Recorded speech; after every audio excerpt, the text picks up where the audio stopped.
हरि हरि ओम हरि हरि ओम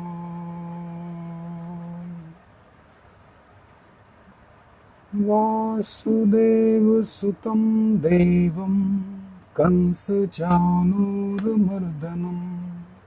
देवकी परमानन्दं कृष्णं वन्दे जगद्गुरुं ध्यानमूलं गुरुमूर्ति पूजामूलं गुरुपदम् मन्त्रमूलं गुरुवाक्यं मोक्षमूलं गुरुकृपा ॐ शान्ति शान्ति शान्तिः। श्रीकृष्ण गोविन्द हरे मुरारे हे नाथ नारायण वासुदेव।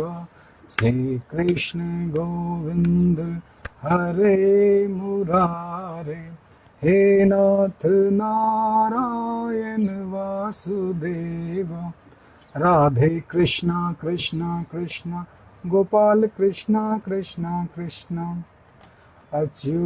अच्युतं केशवं राम नारायणं कृष्ण दामोदरं वासुदेवं हरि। अच्युतं केशवं राम नारायणं कृष्ण दामोदरं वासुदेवं हरि। हरे कृष्णा कृष्णा कृष्णा हरे कृष्णा कृष्णा कृष्णा पितुमात स्वामी सखा हमारे। पितुमात स्वामी सखा हमारे हे नाथ नारायण वासुदेव। श्री कृष्ण गोविंद हरे मुरारे हे नाथ नारायण वासुदेव। ओम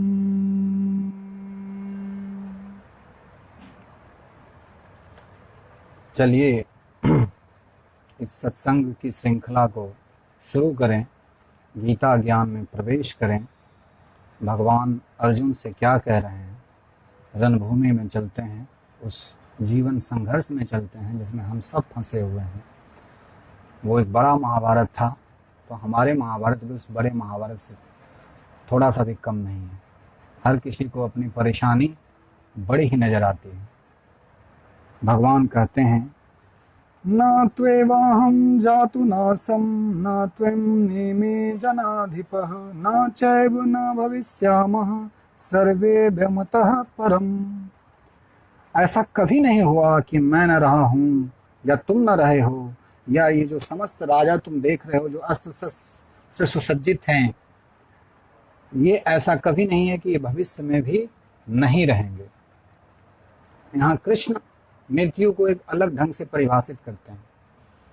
हम कहते हैं कि किसी का जन्म होता है और फिर उसकी मृत्यु होती है एक समय के बाद, और वो आदमी चला जाता है।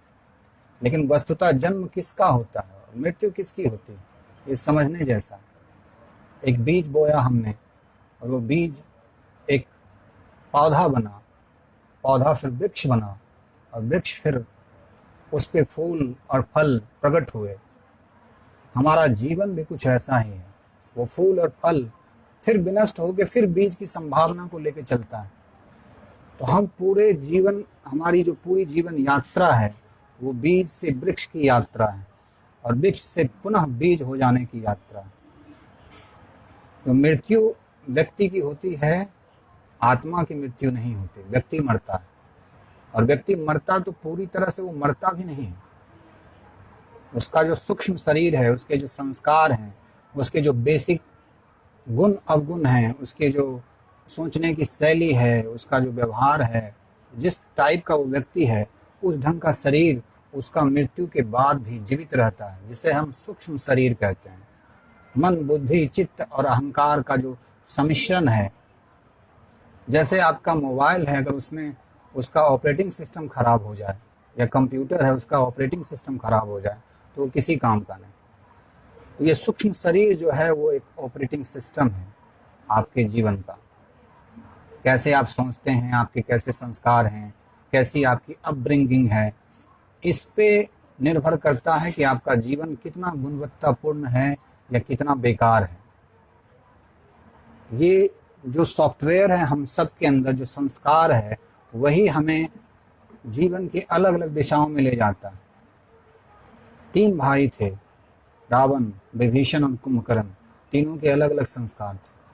एक राम की शरण में जाता और एक राम से द्रोह करता है, और एक आलस में अपने सारे जीवन को लगा देता है।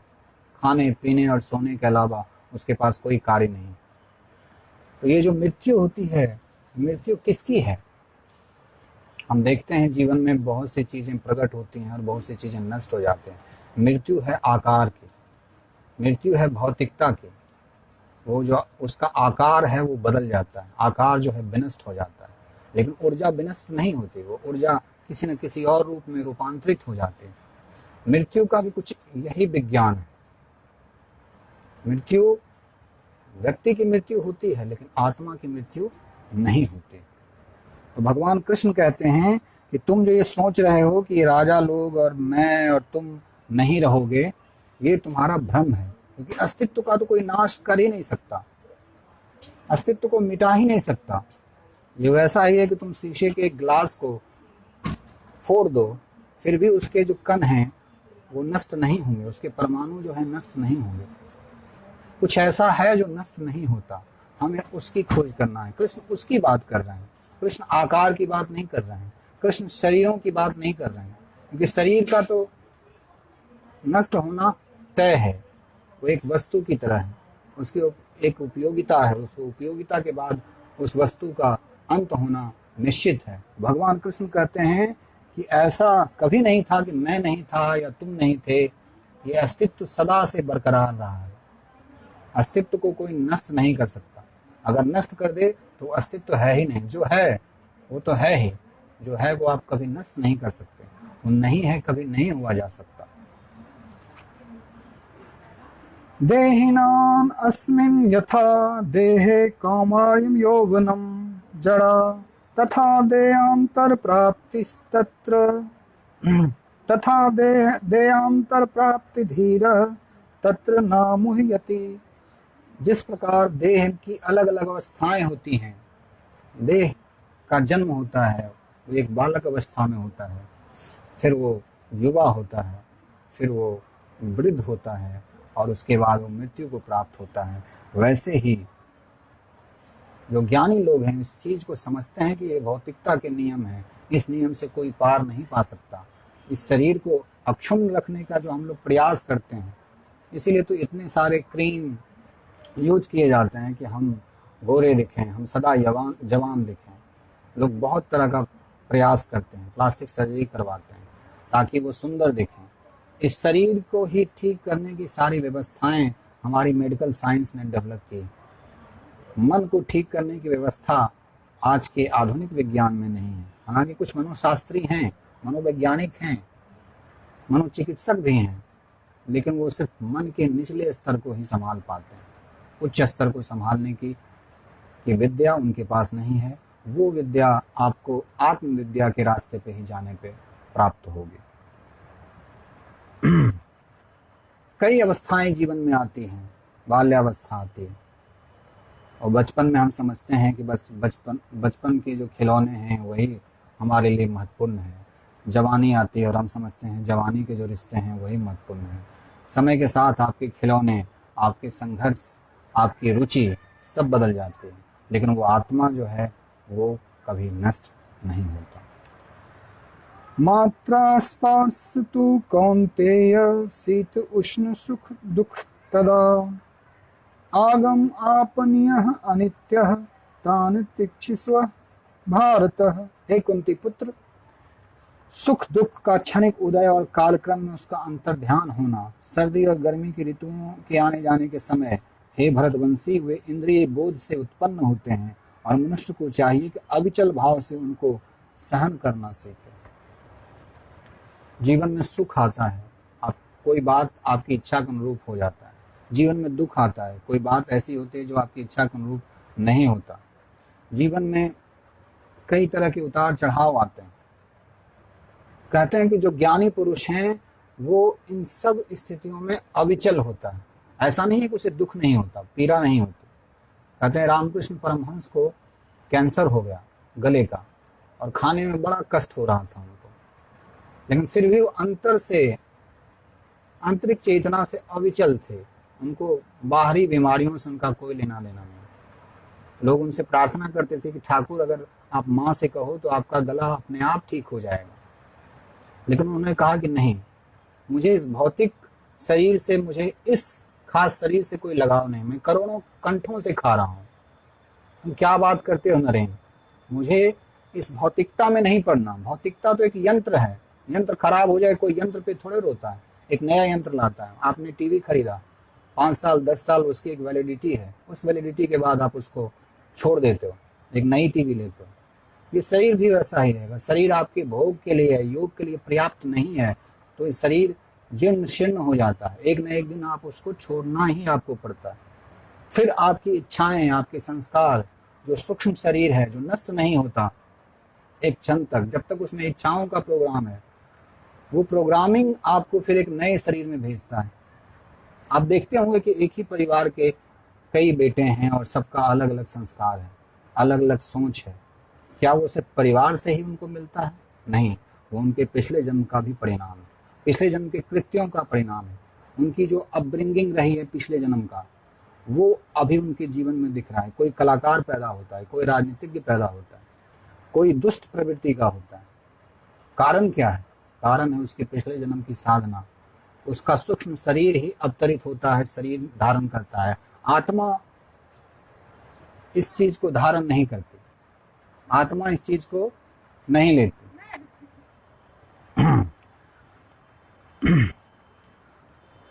तो जब हम ये भेद भूल जाते हैं कि भौतिकता क्या है और अभौतिक क्या है, और भौतिकता के टूटने पे ही रोने लगते हैं, चिल्लाने लगते हैं, उसके लिए ही दूसरों का गला काटने का प्रयास करते हैं, संघर्ष करते हैं, राजनीति करते हैं, प्रेम करते हैं भौतिकता से। कोई चला गया और उसके जाने के बाद लोग सुसाइड कर लेते हैं क्योंकि वो उसका प्रेमी चला गया। अरे प्रेमी चला गया, प्रेम तो नहीं गया ना। हरिवंश राय बच्चन ने एक कविता लिखी थी मधुशाला पे। कहते हैं कि वो सच्चा पीने, क्या नहीं, वो था कि वो सच्चा पीने वाला है जिसकी ममता घट प्यालों पे नहीं है। वो असली पियक्कर है, शराब पीने वाला है जो प्यालों पे मोह नहीं करता, प्यालों की चिंता नहीं करता, वो तो शराब पे ध्यान देता है। तो जीवन में भी आपको सत्य पे ध्यान देना है। जो अनित्य है, जो अस्थाई है, उस पे ज्यादा ध्यान देना, उस पे ज्यादा सीरियस होना, अपने आप को अंतहीन महाभारत में झोंक देना है। और उसकी परिणति कुछ नहीं है, इस शरीर से उस शरीर, फिर आप एक नए शरीर आएंगे, फिर आप इच्छाओं के, महत्वाकांक्षाओं के जड़ में से पीड़ित होगे और फिर आपकी गति होती रहेगी। जन्म पे जन्म आपको मिलते रहेंगे, क्योंकि आपका सूक्ष्म शरीर तृप्त नहीं हुआ, इच्छाएं पूर्ण नहीं हुई, और इच्छाएं कभी पूर्ण नहीं होती। इच्छाओं की मृत्यु करनी पड़ती है। एक मृत्यु जो हम जीवन में देखते हैं, लोग मर जाते हैं, उनका अंतिम संस्कार किया जाता है, और एक मृत्यु जिसको कहते हैं महामृत्यु है, जो समाधि है, जहां हम पूरी तरह से गल जाते हैं और अस्तित्व में समाहित हो जाते हैं। फिर उस व्यक्ति का कोई जन्म नहीं होता, फिर वो शरीर धारण नहीं करता, क्योंकि शरीर धारण करने का अर्थ ही है कि आप एक सीमा में बंध गए और उस सीमाओं के चलते आपके अंदर एक संघर्ष है, एक अपूर्णता है। आप प्रयास करोगे, जी तोड़ प्रयास करोगे उस अपूर्णता को दूर करने का, लेकिन वो अपूर्णता कभी पूरी नहीं होती। कहते हैं वो आदमी का मन है। एक राजा के पास एक फकीर आए और उन्होंने कहा कि मुझे आपसे कुछ दान चाहिए। राजा ने कहा कि मैं तो पूरे इलाके का, इस क्षेत्र का सबसे बड़ा राजा हूँ, मांगो, क्या मांगते हो आप? उन्होंने कहा कि आप मेरी इच्छा पूरी नहीं कर सकते, मेरी भिक्षा पात्र को नहीं भर सकते। राजा ने कहा ऐसी बात नहीं है महात्मन, मैं आपकी भिक्षा पात्र को अवश्य भरूंगा। और कहते हैं उस संत ने अपना भिक्षा पात्र बाहर किया और राजा ने उसमें आभूषण जो भी कीमती माणिक्य थे उसमें डाले, और कहते हैं वो डालते वो खाली हो गया। राजा चौंक गया। उसने अपने दरबारियों को आदेश दिया कि राजभवन में जितने भी हमारे स्वर्ण भंडार हैं इस पात्र को किसी भी तरह से भरा जाए। और कहते हैं राजा सवेरे से उसके सेवक उसको भरते रहे, वो खाली होता रहा। राजा को बात समझ में आ गई। उसने महात्मा के पैर पकड़ लिए। उन्होंने कहा कि आपका ये भिक्षा पात्र तो ऐसा है कि सब कुछ निगल जाता है। तो उस संत ने कहा कि ये भिक्षा पात्र नहीं है, ये मन है, आदमी का मन है, जिसको तुम कुछ भी दो वो निगल जाएगा, वो पूर्ण नहीं होगा, फिर नई यात्राओं पे निकल जाएगा। अपना देश छोड़ के पूरे विश्व को जीतने चला था, और माफ करें अगर विश्व जीत भी जाता तो भी वो तृप्त नहीं होता। वो चाहता कि ब्रह्मांड की और भी ग्रहों की यात्रा की जाए, और जगह जाया जाए, और लोगों को जीता जाए, क्योंकि मन कभी तृप्त नहीं होता। मन की जो गति है वो भौतिक गति है, और भौतिकता हमेशा अस्थिर है और चंचल है। उससे आप कभी भी तृप्त नहीं हो सकते, कभी भी आप प्रसाद में नहीं आ सकते। इसलिए पूरा जीवन हम लोगों का प्रयास का जीवन है। हम बहुत प्रयास करते हैं, बहुत हर चीज़ों में प्रयास करते हैं। प्रयास की एक सीमा है, प्रयास की सीमा वहाँ खत्म होती है जहाँ प्रसाद का शुरुआत होता है। हम कहते हैं ईश्वर का प्रसाद है, कृपा है। जीवन में जो भी सुंदर है, जो भी अद्भुत है, वो ईश्वर की कृपा है, ईश्वर का प्रसाद है। वो हमारा किया हुआ नहीं है। आदमी का किया हुआ नष्ट होगा ही, आदमी का किया हुआ अनकिया हो जाएगा। लेकिन परमात्मा का जो वास्तविक उपलब्धि है, उपस्थिति है, वो हमारे प्रयास का परिणाम नहीं है, वो उसकी कृपा का परिणाम है, उसके प्रेम का परिणाम है, उसके प्रति जागने का परिणाम है। अगर आप जागते हो, आप सत्य चित्त और आनंद के प्रति जागते हो, तभी आप उस सत्य को समझ पाते हो। ये जो मृत्यु का भय हम लोगों के अंदर बैठा हुआ है कि मैं मर जाऊंगा, ये राजा लोग मर जाएंगे, जो अर्जुन कहते हैं कि राजा लोग मर जाएंगे, हमारे संबंधी मर जाएंगे। कृष्ण कहते हैं कि बेवकूफ, नादान, तुम ये नहीं समझते कि हर आकृति का एक टाइम पीरियड होता है। एक समय के बाद वो आकृति नष्ट हो जाती है, वो निराकार में समाहित हो जाती है। आकृतियों के लिए रोते हो? नाम रूप ही तो माया है। माया का अर्थ क्या है? कुछ देर के लिए टिकेगा वो। जो मापने योग्य है वही तो माया है, जिसको आप माप सकते हो। और हर वो चीज जिसको आप माप सकते हो वो काल के अंदर आता है, वो टाइम के अंदर आता है। इसलिए भगवान शिव को महाकाल कहा गया। वो महाकाल है, वो समय के परे हैं, वो भौतिकता के परे हैं। क्योंकि भौतिकता आपको रोटी दे सकती है, जीवन का संगीत नहीं दे सकती। वो तो आपको पैदा करना पड़ेगा, वो तो आपको डिस्कवर करना पड़ेगा। इसलिए मृत्यु से डरे नहीं। ये जो भौतिक मृत्यु है ये तो आनी ही आनी है, आज आए कल आए, आनी ही आनी है।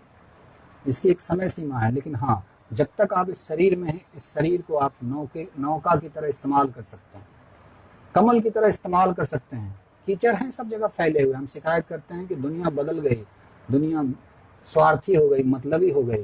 कम से कम आप तो मतलबी ना रहो, आप तो उनसे मुक्त रहो, आप तो उनसे अछूते रहो। तो भगवान कृष्ण कहते हैं कि ये जो तुम कहते हो कि राजा लोग और मैं और तुम, ये सब नहीं।